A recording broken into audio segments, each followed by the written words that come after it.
doesn't work. Can you hear? Oh, now it's fine. So, guys, let's speak about this difficult topic. First of all, thank you for having us here, and thanks for Wolf Summit for inviting to speak in front of audience and investors and startups, scale-ups, and actually my big hug to all startups who are online, because I know many of Ukrainian startups can participate only through online. And I know that you guys registered and wanted to be here with us. But I'm speaking on behalf of you, and the main message that despite of the war, Ukrainian startup ecosystem is still alive. It means that you can destroy the building, you can fully destroy cities, but if people are alive and their mental ability alive and their intellectual capacity and their spirit, they keep fighting, and those who will win war will also win further markets and win the future. Let me see. Just brief information about Ukraine. So actually Ukraine is one of the top 10 dynamic ecosystem in the world according to several last years, because Ukraine was growing with double digits rate growth. And the overall, we just spoke with venture capital fund, the overall amount of graduates with Ukraine and Poland is much higher than in tech industry, much higher than the United States. And it means that half of them is contributed by Ukraine. So Ukraine is a huge pool of talent of Ukrainians. And we believe that we will do anything just to support it. And besides that, just for those who don't know, I don't know how many people in the audience are familiar with Ukrainian ecosystem. Even our subs, so basically all of you know more or less, and those who are watching, so maybe I will just give some notes. So frankly speaking, it's quite developed ecosystem because we have IT clusters all over the country. We have special tax regime that was introduced just 2 months ago, which allow us to make new deals and transactions based on British law. And it's all new developments that actually we think will contribute to our future. We have almost 500,000, soon will be 500,000, 300,000 people working in this sphere, and 50,000 of them actually in startups on different stages, early, seed, pre-seed, and so on, and growth stage. So it's approximation, of course, but at least it gives an idea that there are so many talents in this field that we need to support. We ourselves, as accelerator, as early stage VC, we work with early startups. And we identified about 3,500 startups in Ukraine that are already registered and that they have products at some level of readiness. So Ukraine actually produces unicorns. Let's go further. So some statistics about IT performance. It's almost 2,000 companies, 700 in service companies, and 1,500 in products. So speaking about unicorns, which is more interesting, this is studies from Stanford. Actually, it's a piece of the lecture on venture capital markets from Stanford. And Ukraine is in top 10 companies that actually produces founders of unicorns. It means that out of US unicorns, Ukraine have somewhere in top 10 who are Ukrainians. Actually, maybe you know those stories. There is Ukrainian in WhatsApp, there was Ukrainian in PayPal, and so on. So actually, Ukraine produces such a mind that create future visions and ideas. And some of them, of course, many of them at some point relocated to the States, which is natural. Some of them immigrants, some of them received educations there, some of them in States. But anyways, that's what I want to underline, why we'll do everything to support Ukrainian ecosystem, because we understand that actually it can create the future. This is for those who don't know more, like just to understand the main products of Ukraine. So Ukraine already produced 1 decacorn. So on last November, Grammarly became valued at 13 billion bugs. And actually later also last autumn, GitLab went to IPO in Nasdaq. It's all with valuation also about 10 billion. So this is to prove that Ukrainian ecosystem has potential to grow. And there are many great products that are produced in Ukraine, and sometimes people around the world don't know that they're Ukrainian. Like Grammarly, like Clean My Mac, product of MacPow. Reface was a top 1 application in Apple Store, I think, for almost a year, 1 year ago. So most of them, those are just occasionally selected famous Ukrainian products that people not even know that they are always from Ukraine. We know that about, again, this is not all companies selected, this is just selected out of our mind that potentially could become unicorns in the next 7 years. And even despite the war, there is a huge chance that they will still raise financing because many founders or their representatives are abroad and they're eager to and ready to make road shows. So we don't think that this war can prevent us from moving venture ecosystem, because actually IT sector and venture ecosystem is maybe the most resilient part of Ukraine economy now. Partially due to the COVID, because everyone learned how to work distantly, people continue their work almost at the same level. This is to illustrate actually the speed how we were growing their amount of investments that we could attract. And you can see that even from 2019, 2020, 2021, we start raise easily Series A and B, and this is important because this is more like just the beginning of the ecosystem where it was products. And after 5 years, we show that they are growing. Basically, such companies, I showed MacPow and Reface, they were founded much earlier, and in 5 years they showed good traction in investment raising. And their speed of growth is tremendous, actually. We don't know what will be in 2022, but I believe even in second half of the year, the fundraising will still evolve, because we have opportunity to raise these funds even in such situation.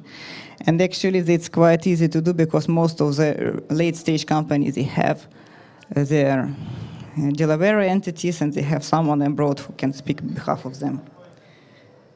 And speaking about Ukrainian ecosystem, we have already many funds, especially from from Silicon Valley, who already invested in Ukrainian companies. So they are familiar, when you go to Silicon Valley, they are familiar with our products and with the Ukrainian ecosystem. And it makes this fundraising quite feasible and achievable. So just few funds that I, again, selected just to show that we had already transactions which like monsters of venture capital industry such as Andreessen Horowitz invested in Allset and so on. So they already know what is Ukraine, and for those who decide to invest in Ukraine in this early stage, there definitely will be good exits. Like with normal multiples, I believe in this, like 2-3 years, it will be a chance. One was startup from Ukraine. Hi, guys. So now speaking about actually war, how startups live and survive. My key message to investors and to ecosystems that we still keep working. Everyone work how we can do it. Many of us in Ukraine keep working from bomb shelters. Some of them work from home, and many of them actually know the rule how to survive and how to work under the missiles attack, because we know this rule of double walls. When first rule supposed to be hit by the missile, and you should stay in corridor and keep working there. And we know many such rules we can teach Polish friends, I think. Who knows? might be not useful for the future life. And we should also note that thanks to Elon Musk, friend of technology, we have maybe the second country in the world now with the amount of Starlinks that allow us to help internet and keep working in such situation, which is crucial for us to maintain our work. One more phenomenon is our IT army. So this war is actually the first war in the world ever with such strong IT and cybersecurity forces participating in it. Because it's not only war of physical destruction, it's war of propaganda. And the IT army actually can deliver truthful information to the world, and it's crucial now for understanding it and for the world to support that, to impose sanctions, to undermine Russian propaganda. So I think, speaking from the technology community, it's always crucial to understand and to emphasize how important work they do. Even sitting with bomb shelters in computers, it's just amazing. We just, right now, before I start to this stage, spoke with Ministry of Digital Transformation, and they come up with new initiatives to close startups visa for Russian startups, because Russians start to escape from Russia using these startups visas, even if they don't have startups, just to escape everywhere. So, and that's what we can do as representative of startup community. We can actually prepare those letters and ask foreign ministers to react and to close such programs. So it seems like you're not fighting or you're doing a regular job, but indeed it's important. And those people who are not participating in this, they still keep doing their work and keep economy alive. And this is maybe one of the most important messages that I want to deliver, is that our economy is still fighting, it's still alive. And I believe, and guys from Wolf Summit already promised, that next Wolf Summit we will do in Kiev and bring in investors there. So I am keen to do this. And thanks to those who participate in informational war, they already reach those international multinational companies and they left Russia partially, or they're just in process of leaving. And this is also an important sign to the whole world, what is acceptable and what is not for the future. I just want to show some of our startups. All of them are actually our startups in our accelerator. Of course, Zemli, it's agricultural startup who measures their land plots, and they were the winners of our hackathon last autumn. So they were all together they have revenues something like $3 million. So they just stopped it and all went to territory defense. And second startup, I mean, more startups are fighting, but not all of them allow their photos to take. And I can understand them, because I know one of our startups, in normal life, he's in HR tech, but in this life, he went to Mariupol, so you can imagine. This is our startup from First Barge Gear Design. It's data science startup. So they went first to territory defense, now they went to regular army, and he works with artificial intelligence farming. And what I want also to say, it's about female leadership. All of them, those ladies, they are our alumni from our accelerator. And what is important, all of them are actively participate in the war and protecting of Ukraine. First, Natalka, she is fashion tech startup, and she decided just to participate by sewing the clothes for military, and that's what she's doing. And she already crossed the border several times from Ukraine to Poland to buy stuff, to come back, so they are not escaping. Like, why I really think it's important, because many things that men are working and women should be safe. No, this female leadership, they don't accept it, and they fully participate in the war. Second startup, Oля, she's a musical startup, but she said, no, I'm not going from Kiev. She has boyfriend, I guess, somewhere in Switzerland or somewhere else, so abroad. She has place to stay. She said, no, I'm not leaving Kiev because I need to rescue animals. I mean, she can go anywhere. She doesn't need it. And she stays saving cats and dogs in Bucha. Can you imagine? And third one, our startup from a previous batch, Teresa, she's now in Poland. It happened so because we were traveling with her just before war started, but she's famous now because she sent the most amount of humanitarian trucks to Ukraine. So she basically lived in Przemysl and organizing those trucks. So this is important because I want you to see how females also find, like they're real leaders, because we still know that startup industry is more about men. But those those ladies, they really have strong balls, and they also contribute to our future victory. I hope it's recorded, and this for you ladies, for girls who will listen this. Perfect. This is important because and I will come to this point later, we went to Google and we asked for support, and I will tell this story. And they were actually providing support like a co-working space. And they said, no, because we don't need co-working. All venture industries there in Ukraine, because 98% they are men, either they are fighting or they are working, and they cannot leave actually Ukraine. And women, they are not living by themselves. Either they stay with the family, or they are running business, or they come back and forth because they need to support somehow. That's important. So you guys, co-working in Warsaw doesn't work for us. We need something feasible. But I will come to this more. So just a little bit analytics that I told that almost everyone works somewhere.